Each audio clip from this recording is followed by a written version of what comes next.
Ketidakmampuan mengenali wajah seseorang yang sebenarnya sudah dikenal disebut prosopagnosia atau kebutaan wajah.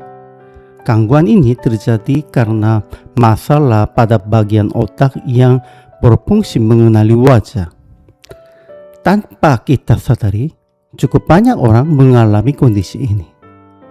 Namun dalam kehidupan sehari-hari pun sering terjadi bahwa seseorang gagal mengenali orang lain meskipun ia tidak memiliki gangguan tersebut.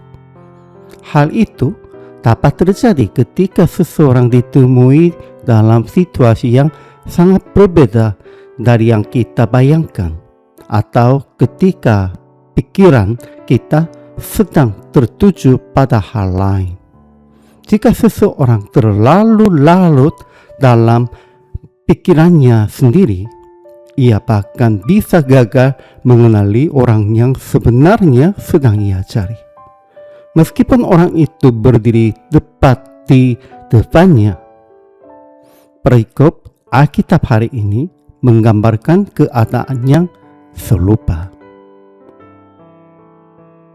Dalam Injil Yohanes, perhatian diarahkan secara khusus kepada Maria Magdalena di antara para perempuan yang datang ke kubur Yesus pada hari pertama setelah Sabat.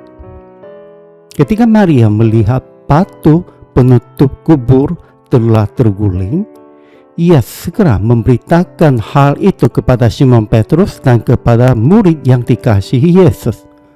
Keduanya berlari menuju kubur itu.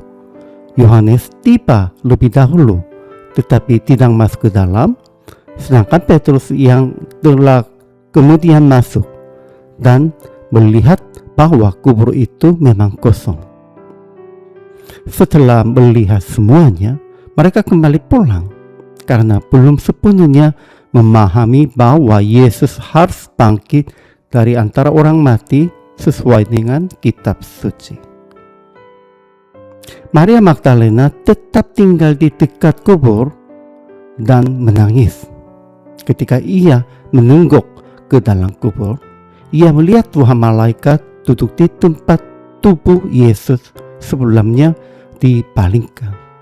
Setelah itu, ia berbalik dan melihat seseorang berdiri di sana, tetapi ia tidak menyadari bahwa orang itu adalah Yesus. Ia mengira orang itu adalah penjaga taman.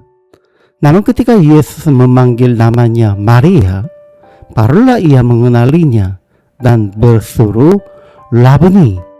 Ia ingin memegang Yesus, tetapi Yesus berkata kepadanya agar ia tidak menahannya, sebab ia belum naik kepada Bapa. Lalu Yesus menyuruh Maria pergi kepada para murid dan memberitakan bahwa ia akan naik kepada Bapanya dan Bapa mereka. Menariknya, tempat Maria bertemu dengan Yesus yang bangkit tidak jauh dari kubur itu. Yesus sebenarnya sudah berada dekat dengan mereka. Kemungkinan besar ia bahkan telah terlihat oleh mereka sebelumnya, tetapi mereka tidak mengenalinya. Jika seseorang mencari Yesus hanya sebagai orang yang telah mati dan berharap menemukannya di tempat orang mati, ia tidak akan dapat mengenalinya sebagai Tuhan yang hidup. Demikian juga dalam kehidupan kita, jika kita membatasi Yesus hanya pada gambaran atau harapan kita sendiri, kita bisa gagal mengenali kehadirannya, meskipun ia sebenarnya dekat dengan kita. Karena itu, kita dipanggil untuk hidup dengan iman bahwa Yesus yang bangkit senantiasa menyertai kita. Dengan hati yang terbuka, kita belajar mengenali suaranya ketika ia memanggil kita dan menyadari kehadirannya dalam setiap langkah kehidupan kita.